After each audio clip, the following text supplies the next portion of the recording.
Tennessee Republicans and Democrats seem to agree that something needs to be done about all the neo-Nazis and white supremacists that marched in Nashville last year. Well, now a new bill would strengthen current Tennessee laws so that some of these actions could be classified as hate crimes. Whether it's Nazis or Antifa or any type of hate group that's out there, we're not going to put up with that here. The Peace Act, as they're calling it, was filed by Representative William Lamberth, and it stands for Protecting Everyone Against Crimes and Extremism. Anyone that wants to come and peacefully protest and have their voice heard is able to do that. We're not going to allow people to put pamphlets all over cars that's hate speech, that's intimidating people. We're not going to let them hang banners over our overpass. If the bill becomes law, it would make it a Class A misdemeanor for things like littering with hate messages. Look, you just found one. Yeah. Look at that. Another one. You just know another one. This one we soon discovered carried a message printed in both Spanish and English that, quote, all illegals must go. The bill would also make it a Class B misdemeanor to transport people in the cargo area of a box truck, which is pretty much what we saw from the group Patriot Front when they hauled all these people into Broadway so they could march down the street illegally without a permit. Last thing, this bill would also create a 25-foot buffer zone around law enforcement when they're conducting law enforcement duties. And so anyone who kind of gets in the way of law enforcement while any of these things are happening,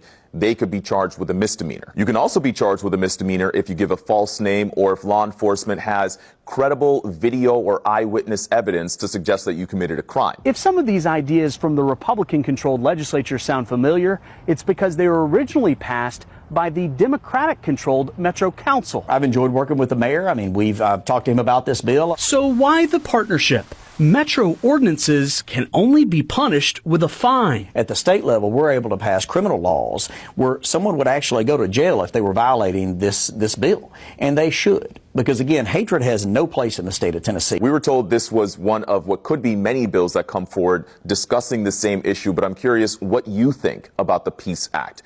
Do you think this can make a difference? Do you think this is more than what we need? What do you think?